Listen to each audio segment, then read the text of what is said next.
So let's talk motor performance. My name is Shay Rayburn. Here is my presentation on Chapter 28, Motor Performance for Exercise Science 520, Applied Sports Sciences. So our first mission for today is to define motor performance, motor learning, and high motor skill. Motor performance is the ability to perform movement patterns as effectively and as efficiently as possible. Motor learning is the athlete's learning of these effective and efficient movement patterns and optimizing their performance through designed tasks, practice schedules, training sessions, provided instruction, and coach feedback. Skilled motor performance is very essential for safely performing many activities for daily living. However, it's extremely important for sports, where optimal performance is typically the main goal. Motor skill is defined as high accuracy and consistency in achieving our desired movement outcome time in and time out, as well as having fluency in these movements, performing them while requiring as little physical and mental effort as possible, while still having the same outcome. So let's talk key factors for motor learning. There are 3 identified factors for optimal motor learning and performance, and all of these factors are tied directly to the optimal theory, which stands for optimizing performance through intrinsic motivation and attention for learning. These 3 factors are enhanced expectancies, autonomy support, and an external focus of attention. Overall confidence in ability and positive expectations for future performance is very critical in optimizing motor performance. Motor learning reflects relatively permanent changes in a person's capability to perform a motor skill as a result of practice. However, motor performance refers to what is seen or measured at any given moment in time. So here is the aforementioned optimal theory. Again, it stands for optimizing performance through intrinsic motivation and attention for learning. Our 3 identified factors for motor learning fit directly into this theory, saying that finding proper motivation and attention improves overall performance. So here is a visual of the optimal theory. Our 3 factors on the left, autonomy, enhanced expectancies, and external focus, when combined with goal-action coupling, which we will discuss later, cause an enhanced focus on the goal at hand, resulting in improved motor performance and motor learning, which then inherently create an even higher, more enhanced expectancy, leading to a path or a cycle of constant growth. Because when we combine these 3 factors together, we decrease our focus on self and self-doubt. We increase our focus on the task at hand, resulting in higher motor performance, which then itself enhance our expectancies even higher. So, our first factor, enhancing performance expectancies. This overall means being confident in one's ability to perform well or having positive expectations for future performance, both being critical for optimal motor performance. Overall, we want to give the athletes a heightened sense of confidence and enhance their overall expectancies for themselves, the team, and the sport. This is also important for effective long-term changes in motor learning and sustaining performance over time. Ways to do this are by providing feedback on relatively small errors. It's been shown that skill learning has been better facilitated when feedback is given on more accurate trials or performances. showing that good performances can increase an athlete's self-efficacy, which then results in more effective learning instead of giving critical feedback after quite poor performances. Our second factor, autonomy. So here we want to create conditions that give our athletes a heightened sense of autonomy, such as providing them with choices. For example, allowing choice in when to receive feedback about their performance, or when to or not to use an assistance device during training, or even choice in the amount of practice or drills completed. These have all been shown to enhance motor learning. Even minor and seemingly insignificant choices still facilitate motor learning and performance, such as even using or choosing the color of equipment used during training. Autonomy supportive environments are shown to enhance activity engagement and motivation to even participate. Providing choices has also been shown to have benefits in maximum force production and movement efficiency. There was a test done with kickboxers in a max effort punching test. Through the first round of testing, the athletes were given a certain order of different types of punches to complete, such as a hook, jab, cross, etc. And then in the second round, they had the choice in which order they completed the punches in. This overall improved maximum force production and movement efficiency, resulting in harder, faster punches. Production of maximum force requires optimal motor unit recruitment, which is optimized by motor learning. Our third factor, our external focus of attention. So here, we want athletes concentrating on the intended movement's effect, enhancing motor performance and motor learning, compared to an internal focus on one's movement of their body in space. This could be focusing on the motion of an implement like a racket, a ball, a stick, a bat, etc. Or we could place a sticker on the athlete's body of an intended muscle group to be hitting during a movement, an external target to be hit, or a force exerted against the ground in like a jump or squat. Here, this enhances movement accuracy and muscle activation. For example, when practicing for lacrosse, we do something called wall ball, where we go up to a brick wall, have my stick, have my ball, and I throw the ball against the wall and I catch it myself. I'm playing pass with myself.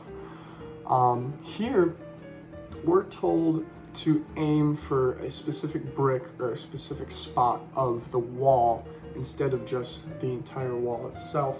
This results in more consistent, accurate passes thrown.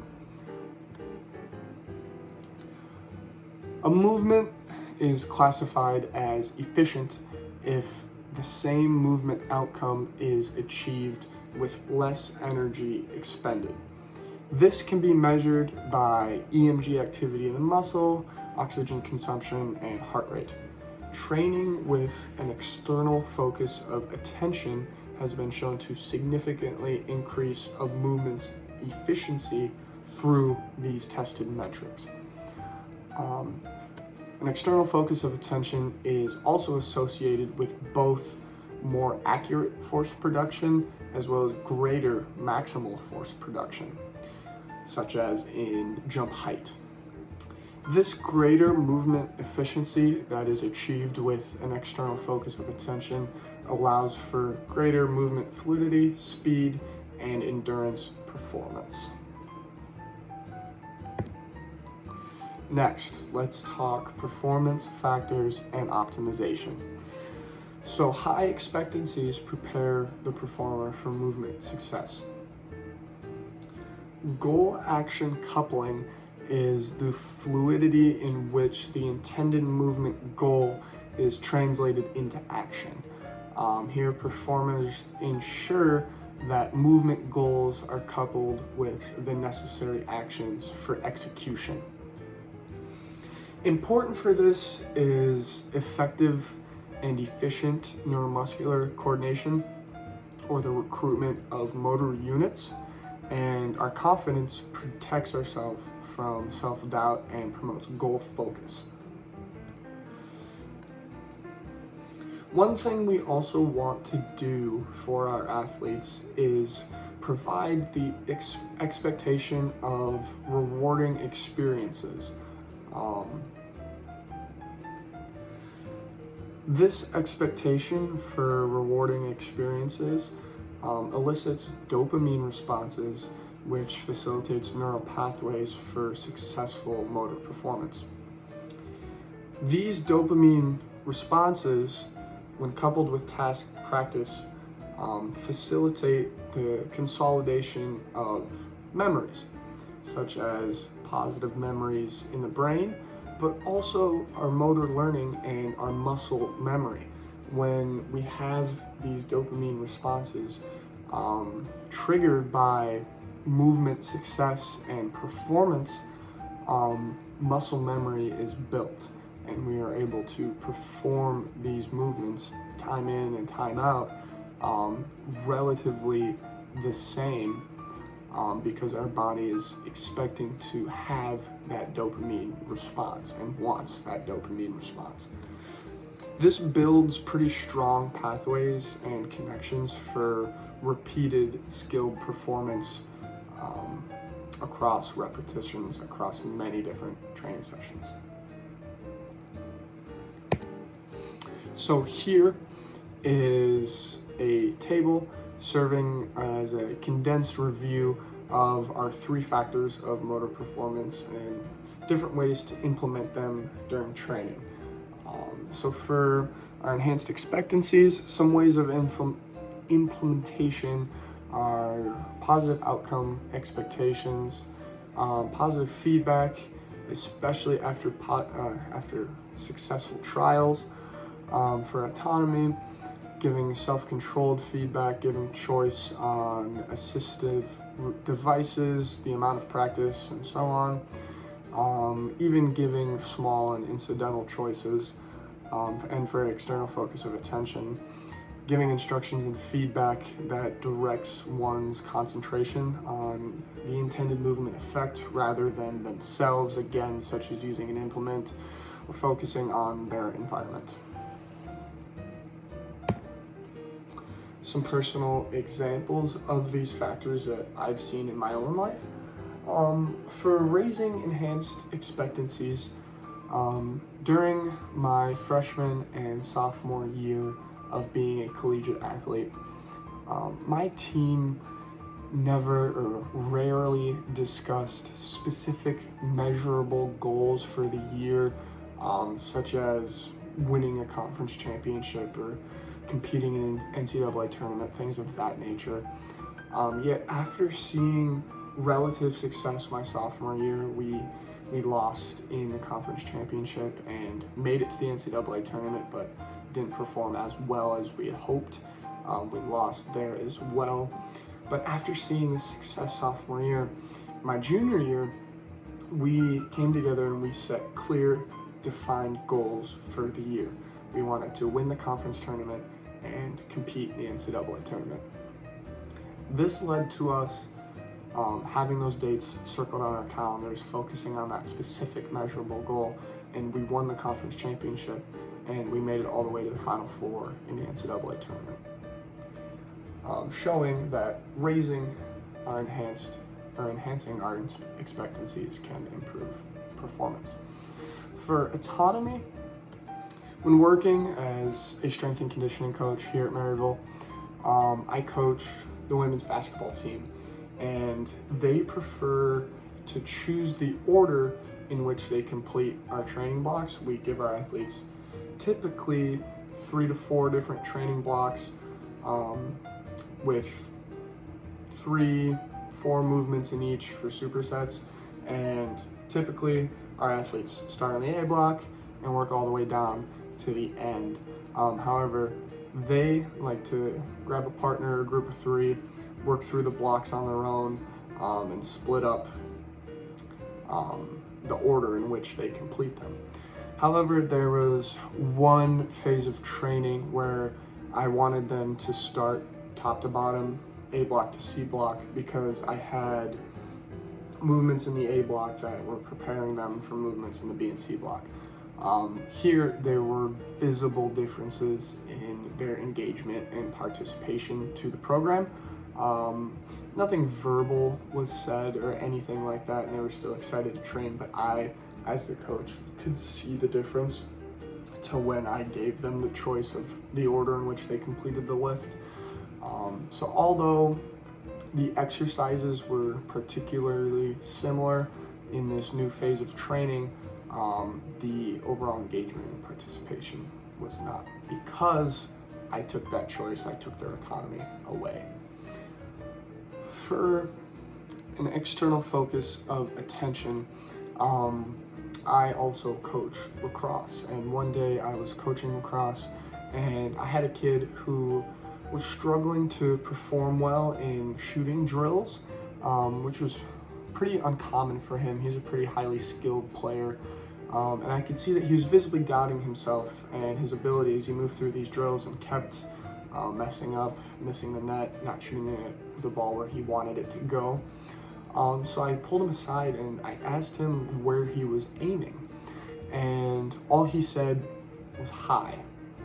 So I told him to pick a specific diamond of the net and aim there.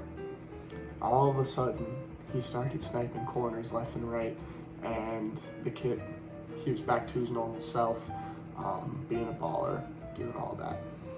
And there's a quote I like from the movie The Patriot. It says, "Aim small, miss small."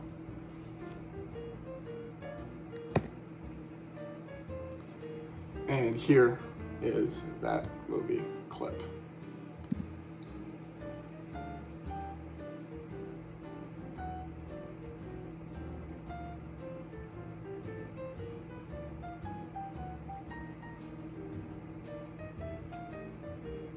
So, some closing thoughts here. The fact that simple conditions such as promoting enhanced expectancies, giving athletes autonomy, and having an external focus of attention, the fact that they can enhance performance suggests that performance under neutral conditions doesn't necessarily represent the athlete's optimal or maximal performance. That is what is seen even with maximal effort instructions. It's not necessarily all that can be produced at the time by the athletes. Using these optimized performance conditions can help coaches, performance testers, physicians, and whatnot. It can help ensure that their measurements or performance measures are as close as possible to maximal performance when that is the desired outcome. Overall, practitioners and coaches should be very aware of the influences of these environmental factors, and they should use them to the best of their ability in their work when teaching or assessing their athletes' capabilities.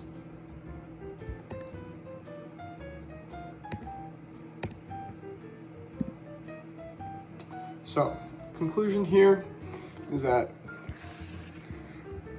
making small changes in the way instructions and feedback are given, while providing athletes more choices, giving success experiences, and directing attention externally can facilitate motor performance and learning, resulting in a constant cycle of movement success and performance.